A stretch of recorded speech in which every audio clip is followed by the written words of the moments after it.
Hey there guys, this is Jared coming to you from Rugged Vape Reviews. Today we got a review on the Wismec Reuleaux RX 2/3.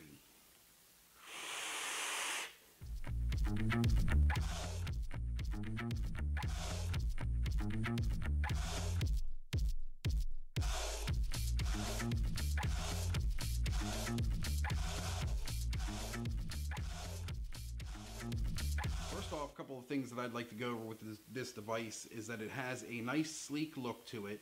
It is a little bit awkwardly shaped, but it does fit in the hand really nice, so that's one of the things that we do like about it the most here. The nice two-tone design, especially on this one with the grays and the stainless on the back plate and the front plate, kind of give it a nice unique look. The large OLED screen on the front is very nice, easy to see. You also have an interface with that screen that makes it very easy to regulate between your wattages, choose your different wattages, choose your different temperature control functions. The temperature control functions will do stainless, it'll do temperature control in nickel, and it'll also do temperature control in titanium as well, plus obviously your normal wattage modes. It's referred to as the 2/3 because it has the ability to use two batteries in the device, and those two batteries will let you regulate between 1 watt and 150 watts. Or you can throw the extra back door on there, which will hold an extra 18.6, couldn't get that out, which will give the device the ability then to regulate between 1 watt or 200 watts. The temperature control function that this has, you will be able to do between 100 or 315 degrees Celsius or 200 to 600 degrees Fahrenheit. So without any further ado, let's go down to the close-up so we can check this thing out.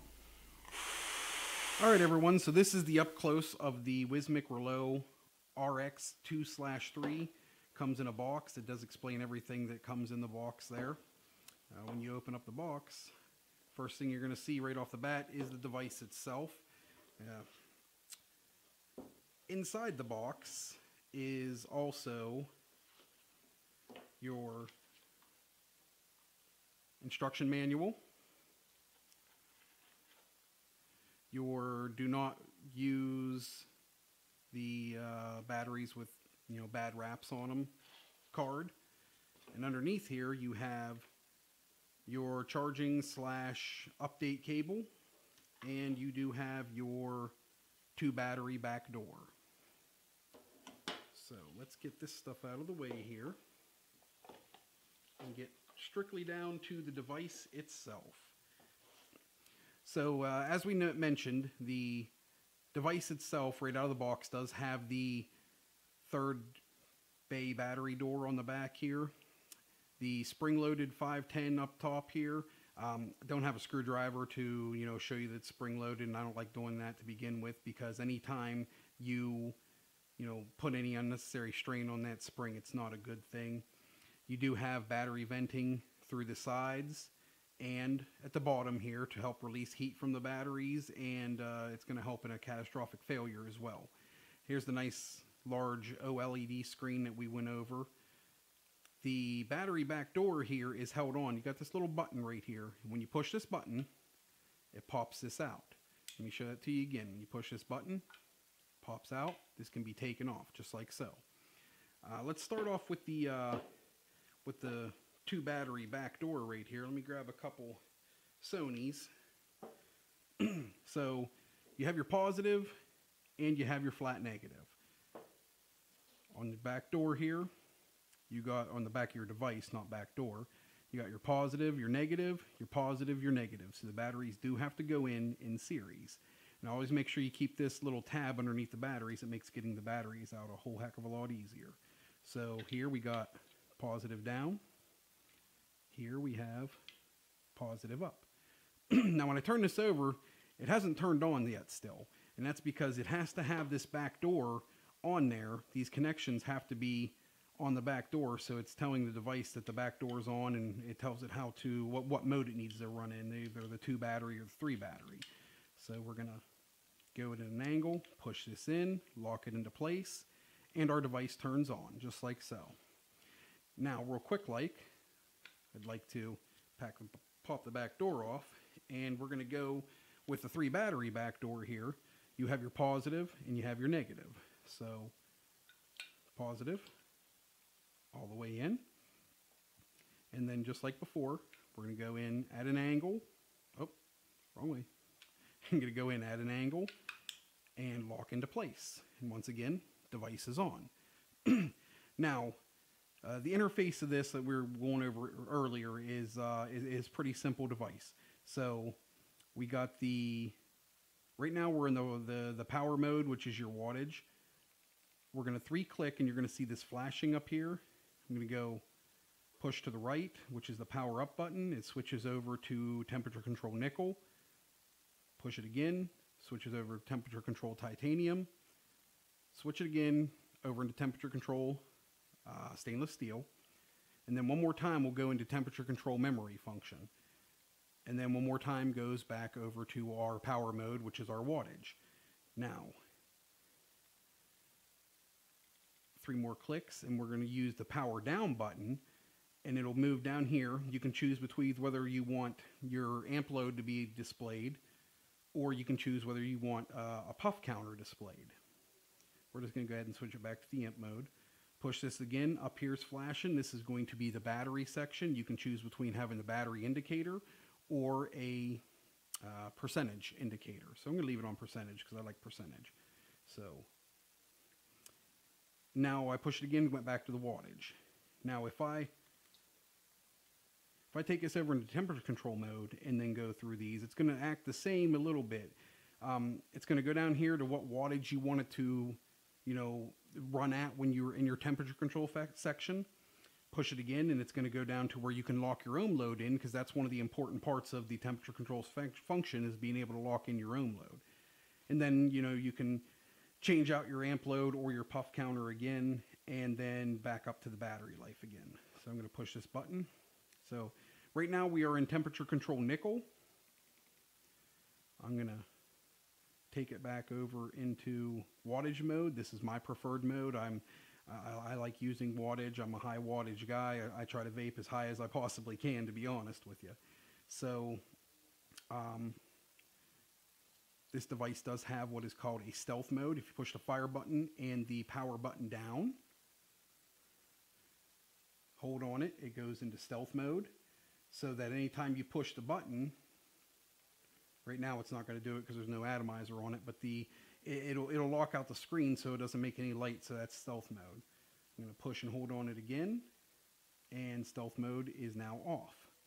If I push and hold on over here, you can choose whether or not you want the logo on. So we'll just go with on, not a big deal. Now, turn the device off, hold the fire button and the power up button. There we go. This is your memory control function. It's going to be where you can get in there and adjust your things pretty quickly. You can go through whatever memory function that you have set up, basically. Then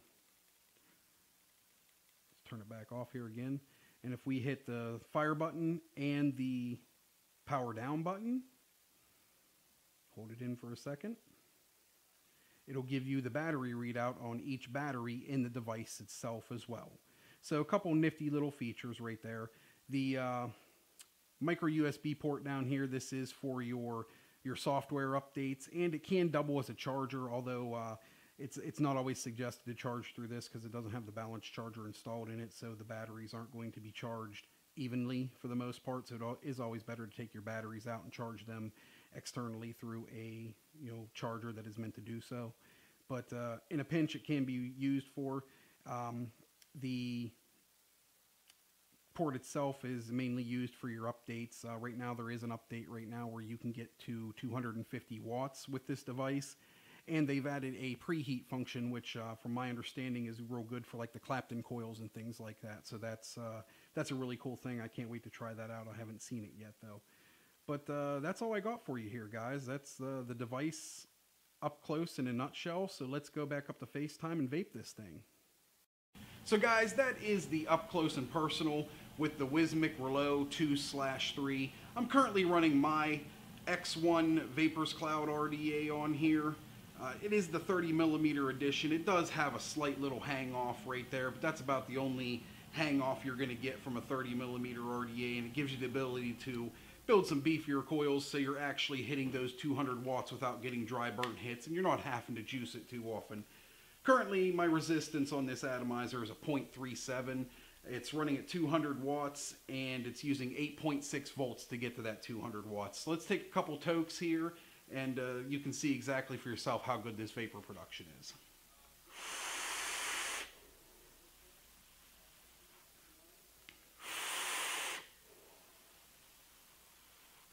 Don't even have to hit that thing long, and I'm getting pretty good vapor production from it. Flavor is great. Vapor density is really good too.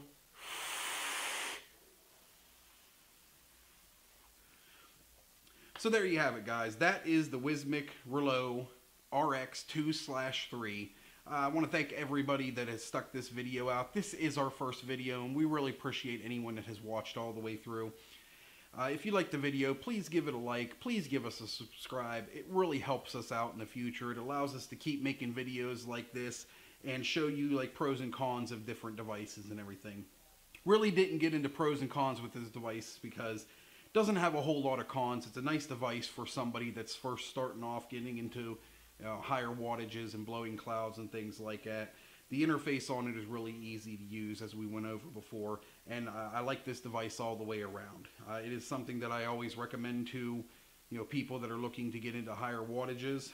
And the device itself, we purchased on our own as well. We did not get this sent to us for review purposes or anything like that. It's something that we bought with our own money, and we wanted to review as well because we like this device so much here. But again, guys, thank you for everything you do. We appreciate it greatly. And vape ruggedly.